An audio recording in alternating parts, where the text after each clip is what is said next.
नमस्कार. Cooking with वंदनामध्ये आपलं स्वागत आहे. आज आपण हिवाळ्यात मिळणारे तुरीचे शेंगांची जे दाणे निघतात त्या दाण्यांची आमटी करणार आहोत. तर मग चला आपण रेसिपीकडे वळूया. तर बघा, त्यासाठी मी इथं लोखंडाचा तवा घेतलेला आहे आणि त्यामध्ये सर्वात आधी आपण शेंगदाणे भाजून घेणार आहोत. तर बघा, आपले शेंगदाणे छान असे भाजले गेलेले आहेत. आता त्यांना एका प्लेटमध्ये काढून घेत आहोत आणि त्यानंतर त्याच तव्यात बघा मी जे तुरीचे दाणे काढून ठेवलेले होते ते भाजून घेत आहे. पण त्यांना एकदम जास्ती भाजायचे नाही, फक्त 2 ते 3 मिनिटातच त्यांना काढून घ्यायचे. तर बघा, आपले तुरीचे दाणेसुद्धा भाजले गेलेले आहेत. ते छान असे सॉफ्ट झालेले आहेत. त्यांनासुद्धा आपण आता एका प्लेटमध्ये काढून घेणार आहोत. त्यानंतर त्याच तव्यामध्ये बघा हिरवी मिरचीसुद्धा भाजून घ्यायची. ही आमटी आपण हिरवी करणार आहोत, त्यासाठी मी इथं मिरचींचा वापर करत आहे. जर तुम्हाला लाल करायची असली तर तुम्ही इथं मिर्च पावडरचा वापर करू शकता. तर हिरवी मिरची स्किप करायची, पण हिरवी मिरची टाकून करून बघा की खूपच टेस्टी लागते. मिरची भाजत असताना थोडंसं तेल घालायचं आणि त्यातच आलं आणि लसूणसुद्धा भाजून घ्यायचे. तर आपलं आलं, लसूण आणि मिरची छान अशी भाजली गेलेली आहे. आता ही थंड झाली की नंतर आपण त्याला मिक्सरमध्ये ग्राइंड करणार आहोत. तर आपले भाजलेल्या मिरच्या आणि लसूण गार होत आहे, तोपर्यंत आपण खलबत्त्यामध्ये जे आपण तुरीचे दाणे भाजलेले होते त्यांना असं अबोडधोबड कुटून घ्यायचे. यांना आपण मिक्सरमध्ये सुद्धा करू शकता, पण मिक्सरमध्ये पल्स मोडवरती करायचं, जे करून ते एकदम पेस्टसारखे होणार नाहीत. त्यांना थोडंसं जाडसरच ठेवायचं. त्यासाठी मी खलबत्त्यात कुटत आहे.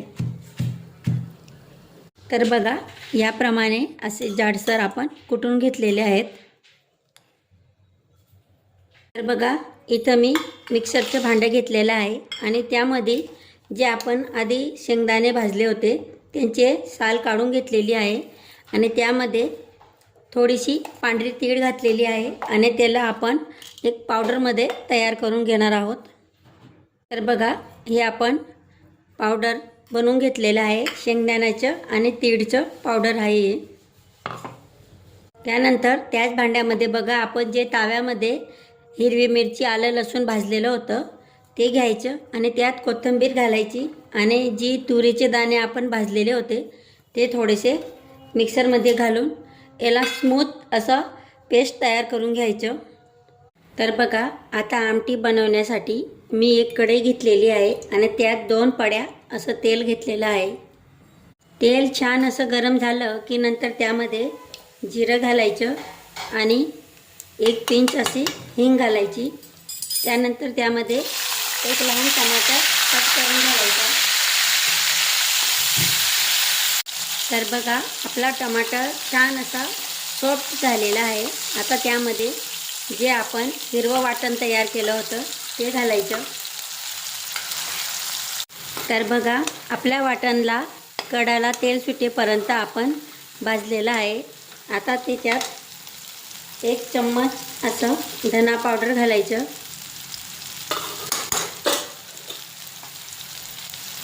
आणि 1/2 चम्मच असं हळद. त्यानंतर त्यामध्ये थोडंसं पाणी घालायचं, जे करून आपला जो मसाला आहे तो कढईला खाली चिटकणार नाही आणि आपण त्याच्यात जेव्हा जे तुरीचे दाणे कुटलेले आहेत ते घालू तर ते खाली एकदम चिटकून घट्ट होणार नाहीत. आता त्यामध्ये बघा जे तुरीचे दाणे मी खलबत्त्यात कुटलेले होते ते घातलेले आहेत. त्यानंतर त्यात अजून थोडंसं पाणी घालायचं आणि त्याला एकजीव करून घ्यायचं. त्यानंतर त्यामध्ये बघा आपण जे शेंगदाणे आणि तीळचं कूट तयार केलं होतं ते घालायचं.